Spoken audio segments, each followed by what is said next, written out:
Matthew chapter 27.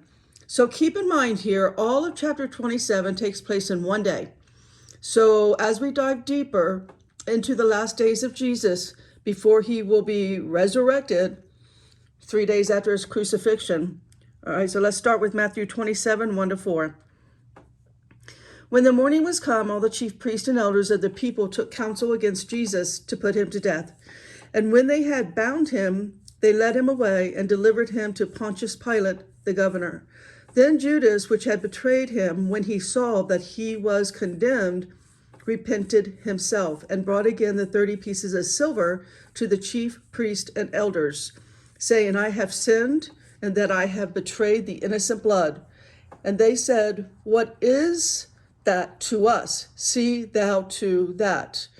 So it's only now, after the fact that Judas seems to believe Jesus should not die, the chief priests and elders have given Judas 30 pieces of silver for his role as a traitor.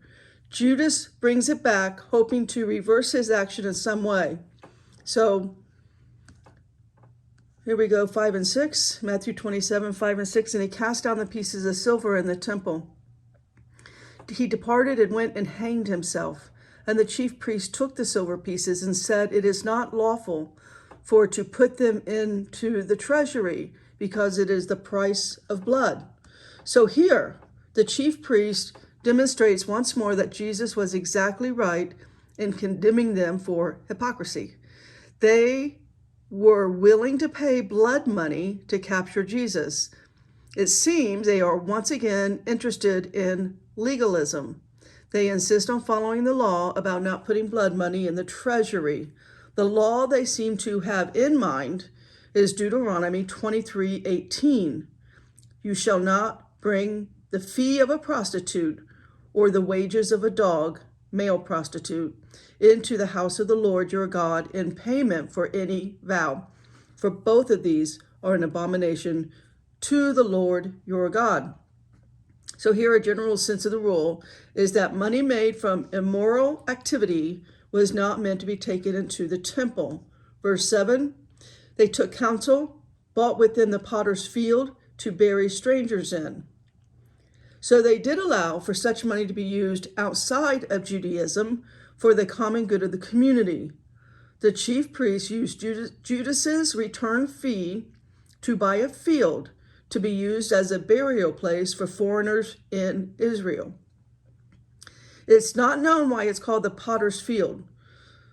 Bible scholars speculate that it may have once belonged to a potter, or it is possible that potters took clay from the field for their pots.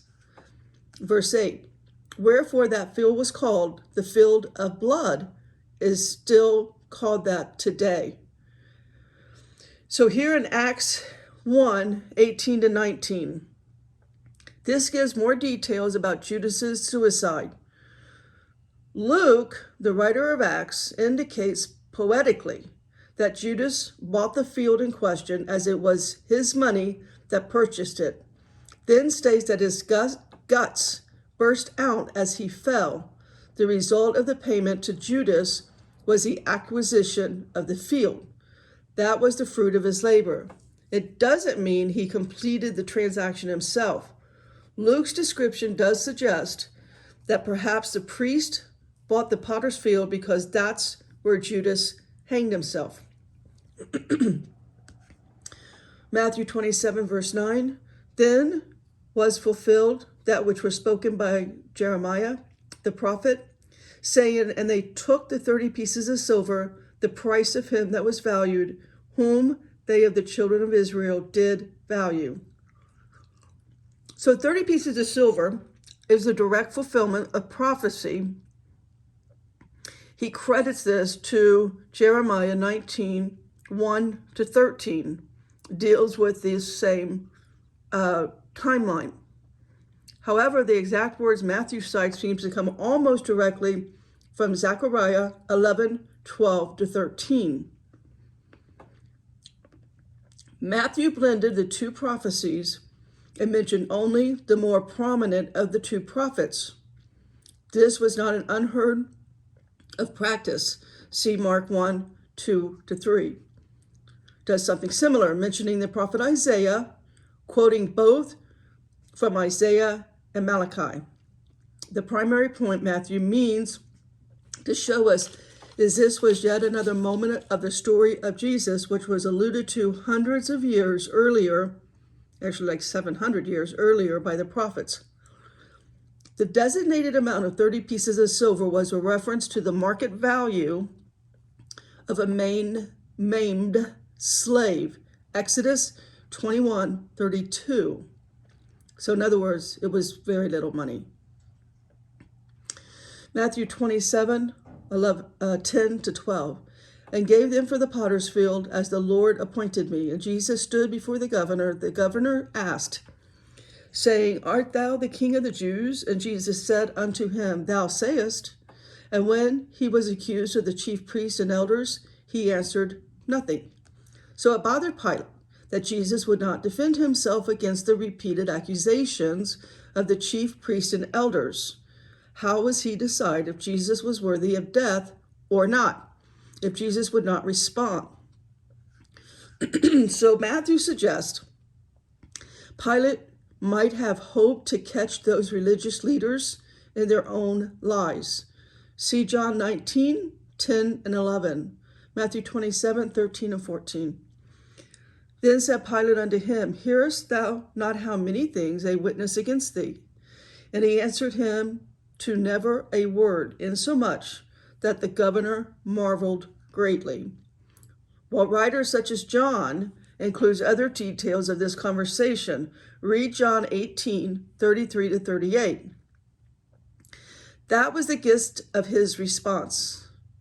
He basically had very little to say to Pilate. Jesus knows that his enemies have abandoned truth to seek his death. Read John 11:48-53. Also, again recorded Matthew 26:59-65. He knows the Gentile governor will eventually choose stability over justice. So we'll read that later in verse 24. So 27:15-16. Now, at the feast the governor was wont to release unto the people a prisoner, whom they would. And they had then a notable prisoner called Barabbas. So here, a prisoner, Barabbas, maybe it's Barabbas. Anyway, Barabbas was notorious. He was apparently very well known. The other Gospels describe him as an insurrectionist and a murderer.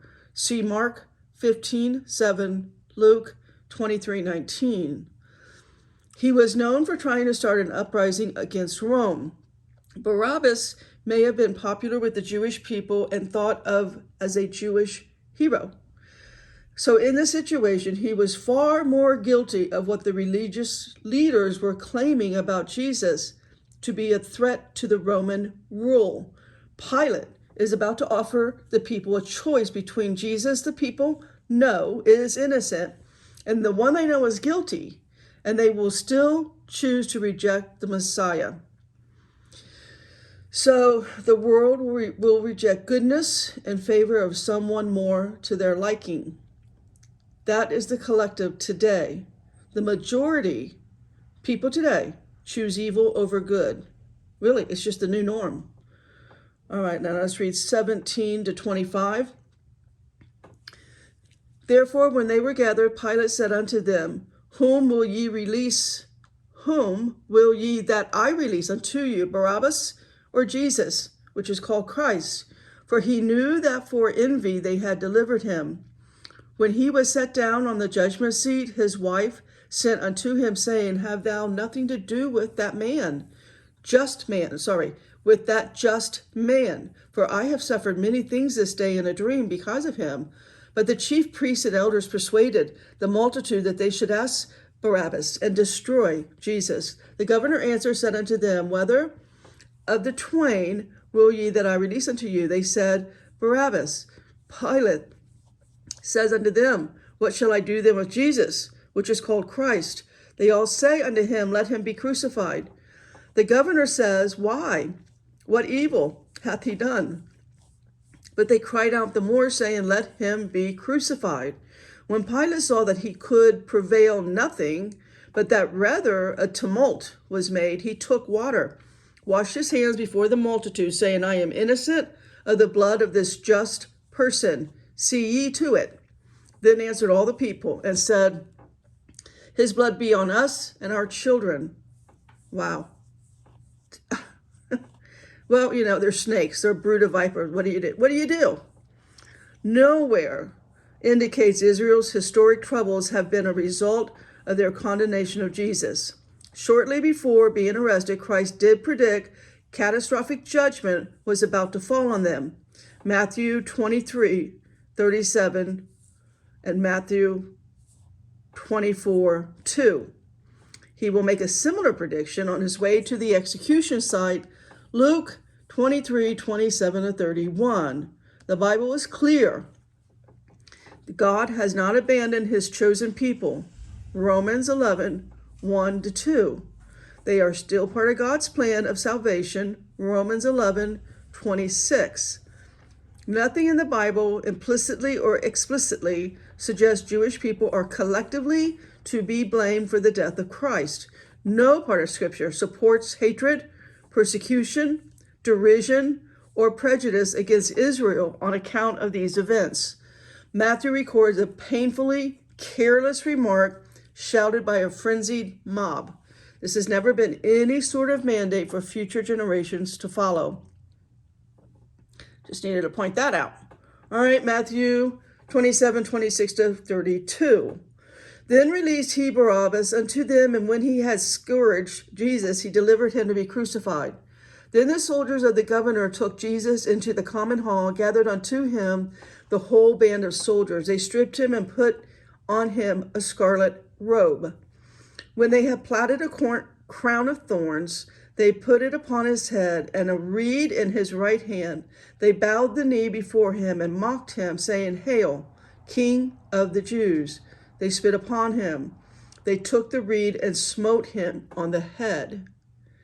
And after that they had mocked him, they took the robe off from him, put his own raiment on him, led him away to crucify him. As they came out, they found a man of Cyrene, Simon by name. Him they compelled to bear his cross. The soldiers picked him up. Wouldn't you love to have been there? I wanted to be Cyrene. If I could name a time when to be born, it would be, I would take up Jesus' cross right there. I would have loved to have taken up his cross for him.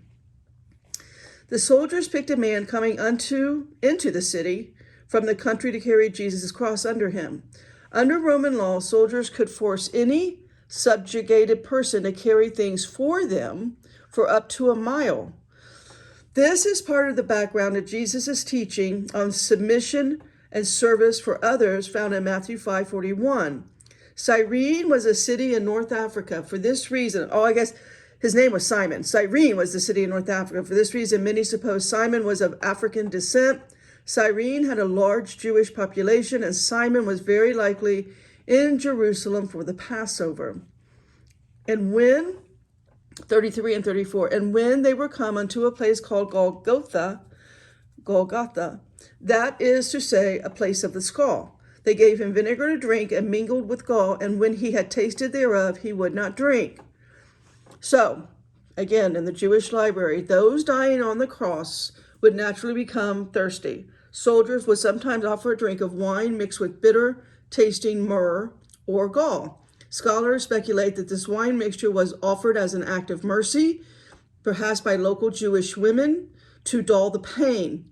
Others point to the prophecy in Psalm 69:20-21 to show that there was no comfort on the cross, including in the offer of the wine. I looked for pity, but there was none, and for comforters I found none. They gave me poison for food, and for my thirst they gave me sour wine to drink. Jesus refused to drink this once he realized what it was. He would be in full control of his mind under the full agony of his body for the entire experience. Verse 35, they crucified him and parted his garments, casting lots, that it might be fulfilled which was spoken by the prophet. They parted my garments among them, upon my vesture did they cast lots. The Roman soldiers perfectly and knowingly fulfilled the prophecy found in Psalm 22:18. They divide my garments among them, and for my clothing they cast lots. Luke records Jesus praying for forgiveness for these men. Luke 23:34. Matthew 27:36-40. And sitting down, they watched him there, set up over his head his accusation written, "This is Jesus, King of the Jews." Then they were two thieves crucified with him, one on the right hand, another on the left. And they passed by, reviled him, wagging their heads, and saying, "Thou that destroyest the temple and buildest it in 3 days, save thyself. If thou be the Son of God, come down from the cross." So they were more likely aware when Jesus made his actual statement after driving away corrupt businessmen back in Matthew 21:12-17, also in John 2:13-22. John clarifies that Jesus was talking about his own body. They would destroy it, but in 3 days he would be resurrected and make that promise true. So others refer to Jesus' claim to be the Son of God in Matthew 14:43, something he has said in public, but which also came up in his trial the night before, Matthew 26:63. The religious leaders who stood by to watch the execution, coming up here and starting with verse 41, may have inspired others to point out this irony. Some of Jesus' roadside mockers also use the same basic approach taken by Satan while tempting Jesus in the wilderness. Satan said, "If you are the Son of God, command these stones to become loaves of bread." If Jesus had suddenly used his power to miraculously revive himself, come off the cross, strike down his enemies, modern readers should be awed by his powers of self-control and submission to the Father. His purpose was to make complete God's plan for bringing salvation to all the people. Philippians 2:8.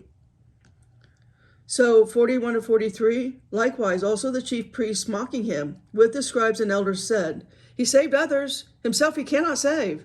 If he be the King of Israel, let him now come down from the cross, and we will believe him. He trusted in God, let him deliver now, if he will have him, for he said, I am the Son of God." So as a mutilated, John 19:1-4, crucified man hangs in agony, they join in viciously insulting and making fun of him. Now they add one more hurtful insult to the list. They joke that if God really wants Jesus, who trusts in him, then God should save him now. After all, Jesus claimed to be God's son. At this point, the religious leaders are not speaking to him. They are laughing with each other about him within his hearing. To them, his dying on the cross is evidence he was never the Messiah he claimed to be. The fact that he can be killed in this way means his power must have been false. They are patting themselves on the back for convincing Pilate to crucify Jesus. 44-45. The thieves also, which were crucified with him, cast the same in his teeth. Now, from the 6th hour there was darkness over all the land unto the 9th hour. In Jewish scriptures, darkness symbolizes God's judgment or tragedy. In this case, it represents both.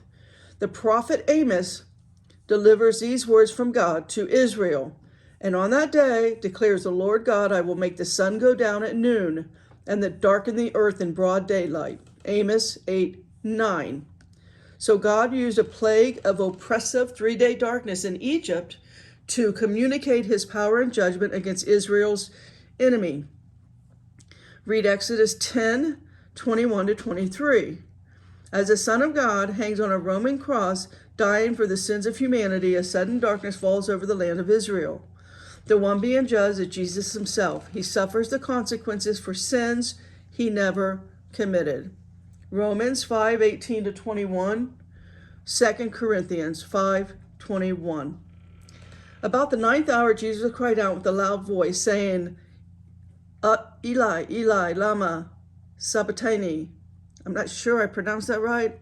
This is to say, my God, why hast thou forsaken me? So Jesus cries out in a loud voice, speaking Aramaic. This is the first verse of Psalm 22, which has many references connected to the crucifixion. Read Psalm 22. It's literally all about him being on the cross.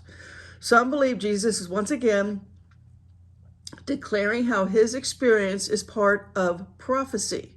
Matthew 16:21, Matthew 26:53 to 54. So here, when he is saying, my God, why have you forsaken me? Read Isaiah 55:8 to 9. For my thoughts are not your thoughts, neither are your ways my ways, saith the Lord. For as the heavens are higher than the earth, so are my ways higher than your ways, my thoughts than your thoughts. Here for me and my lens applies to this hour that Isaiah is prophesying about. And let's go ahead and finish. Let's see, 47 to 51. Well, that's not quite finishing yet. It's a long chapter. But here in 47, some of them that stood there, when they heard that, said, this man calleth for Elias. And straightway one of them ran and took a sponge, filled it with vinegar, put it on a reed, and gave him to drink. The rest said, let be. Let us see whether it's Elijah, will come to save him. Jesus, when he had cried again with a loud voice, yielded up the ghost. And behold, the veil of the temple was rent in twain from the top to the bottom, and the earth did quake, and the rocks rent. Okay, so this refers to the inner curtain between the holy place and the most holy place. Exodus 26:31 to 33. This separated the area where the high priest only could enter, and only once every year. The entry was to make a sacrifice for sin on behalf of the people. Anyone daring to enter God's presence there at any other time would die. The curtain was huge, the height of a 6-story building and half as wide. It was very elaborate, thickly woven with 72 plates of 24 threads each. This was not something easy to cut, let alone tear. For the curtain to be split in half was remarkable enough. Matthew specifies that this tearing happened from the top to the bottom, so it could have only been done by God. The meaning ought to have been clear to those religious leaders who saw it happen. 52 to 54, and the graves were open, and many bodies of the saints which slept arose, came out of the graves after his resurrection, and went into the holy city, and appeared unto many. Now when the centurion and they that were with him watching Jesus saw the earthquake and those things that were done, they feared greatly, saying, truly, this was the Son of God. It's extremely unlikely pagan soldiers meant they now believed Jesus was the Messiah, the Christ. More likely, they were echoing his depiction as Son of God, which they would have heard from the crowd. The Greek of this verse can also be translated as a son of God or son of a little g God. Roman mythology allowed for the idea of demigods and other partially divine beings. Pilate also expressed fear when he heard Jesus associated with this idea. Read that in John 19:7 to 8. In any case, their experiences were deeply humbling and pulled them towards some level of faith in Jesus. John 12:32. Verse 55. Still we're in Matthew 27. Many women were there, beholding afar off, which followed Jesus from Galilee, ministering unto him. These women were familiar friends and parents of Jesus and his disciples. They too are from Galilee and have spent much of the last 3 years traveling with the group. When appropriate to help care for Jesus and the others, Matthew provides a list of their names in the following verse. John also explains those who were nearest to Christ at the moment of his death in John 19:25 to 27. Matthew does not show standing nearby when Jesus died. None of the disciples are pictured, and only John's gospel indicates that even one of the men are anywhere near the scene. Most apparently still in hiding, since it would be so dangerous to be captured as one of Jesus' disciples. John 20, verse 19. 55 to 66, which will end it. Oh, sorry, 56, verse 56. Among which was Mary Magdalene and Mary, the mother of James and Joseph, mother of Zebedee's children. When even was come, there came a rich man of Arimathea named Joseph, who also himself was Jesus' disciple. He went to Pilate and begged the body of Jesus. Then Pilate commanded the body to be delivered. And when Joseph had taken the body, he wrapped it in a clean linen cloth, and he laid it in a new tomb, which he had hewn out in the rock. He rolled a great stone to the door of the sepulchre and departed. There was Mary Magdalene and the other Mary sitting over against the sepulchre. Now the next day that followed the day of the preparation, the chief priests and the Pharisees came together unto Pilate, saying, Sir, we remember that deceiver said, while he was yet alive, after 3 days I will rise again.